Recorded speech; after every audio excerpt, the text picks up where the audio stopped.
अतिरिक्त वाले कॉन्सेप्ट में हम क्या करते मालूम है ना, अतिरिक्त के कॉन्सेप्ट में हम m2 माइनस m1, ये पिछली बार मैंने बताया था। सो दैट m2 आ जाएगा आपका 81 माइनस इसको करोगे 20 इसका मतलब ये आंसर आएगा टोटल 61। कितने लोगों से गलती हो गई, हाथ खड़े करो भैया। ठीक है, होना तय थी। क्यों गलती होगी?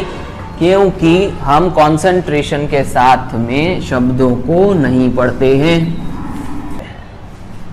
4 गुणा में 3, 4 गुणा में 3, और यहां से आ गया 3/4, तो ये m2 कितना आ गया यहाँ पर, 4 से 4 क्या हो जाएगा, और कुछ बच रहा है 81।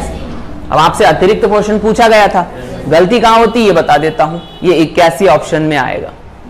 अब मेरी बात समझ में आ गई, ये 81 ऑप्शन में आएगा। इसलिए मैंने बोला ज्यादा पढ़े लिखे भी एग्जाम नहीं निकाल पाते। क्यों नहीं निकाल पाते? दिमाग कहाँ से लाएंगे कंसंट्रेट करने के लिए? तर्क समझ में आ रहा है? तो गलती कहाँ होगी? इतना शब्द पढ़ने से भी ये दिक्कत हो जाएगी। तो आप सीधे 81 लाओगे, आंसर आएगा आपको ऑप्शन में दिखेगा, ए ऑप्शन पे आप लगा दोगे, गड़बड़ हो जाएगी। इसीलिए ध्यान से समझना, प्रश्न में जब भी आप आखिरी स्टेज पर पहुंच जाओ, प्रश्न में जब भी आप आखिरी स्टेज पे पहुंच जाओ, जो आंसर आया है आपका ऐसा लगता है कि आ गया है, तो एक बार काउंटर चेक जरूर कर लेना प्रश्न की आखिरी लाइन को पढ़ के कि वो वाकई में यही पूछ रहा है क्या। समझ में आ रही है?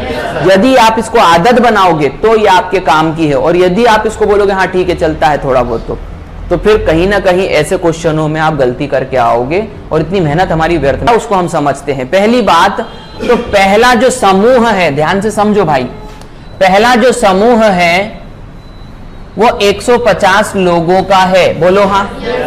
ये 150 लोगों के लिए भोजन सामग्री कितने दिन की रखी गई? 30 दिन की। कहने का मतलब ये है कि ये भोजन सामग्री को आप ऐसे माने कि एक डब्बे में 150 लोगों का एक दिन का खाना है। बोलो हाँ।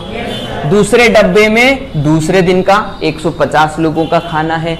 तीसरे डब्बे में तीसरे दिन का 150 लोगों का खाना है। बोलो हाँ। तो ऐसे टोटल कितने डब्बे हैं? 30 डब्बे हैं। अरे बात समझ में आ गई? अब ये जो 30 डब्बे, सैनिक आए कुछ सैनिक गए, उस स्थिति में हम ये देखेंगे कि पहली ओरिजिनल वैल्यू को ओरिजिनल के स्थान पर, इस पूरे कॉन्सेप्ट को याद रखना ओरिजिनल, क्योंकि इसी के आधार पर मैं आपको एक ऐसा क्वेश्चन करवाऊंगा जिसमें डेटा ही नहीं दिया जाता। समझ में आ गया कि नहीं? इस कॉन्सेप्ट से हम वो क्वेश्चन करेंगे जिसमें डेटा ही नहीं दिया जाएगा। अभी थोड़ी पर m1 हमेशा क्या होता है? ओरिजिनल संख्या क्या है? अरे बोलो हाँ। D1 हमेशा बदली हुई। बदलाव कितने दिन बाद हुआ? तो क्या 20 रखोगे? तुम टोटल दिनों में से 20 हटा के रखोगे, तो टोटल दिन 50 थे। बोलो हाँ। तो 50 में से 20 गया तो अभी बात पल्ले पड़ गई। इसके बाद में m2 की वैल्यू बदली हुई रखोगे। क्यों? क्योंकि जितने चले गए उनसे कोई वास्ता नहीं है। बराबर D बराबर। तो प्रश्न की आखिरी लाइन क्या कह रही है? प्रश्न की आखिरी लाइन क्या कह रही है? तो वह अवधि कितने दिन की थी जो तुमने सबसे पहले निर्धारित करी थी? वो D = 50। अच्छा, तुम काटने वाले थे? अरे वाह वाह।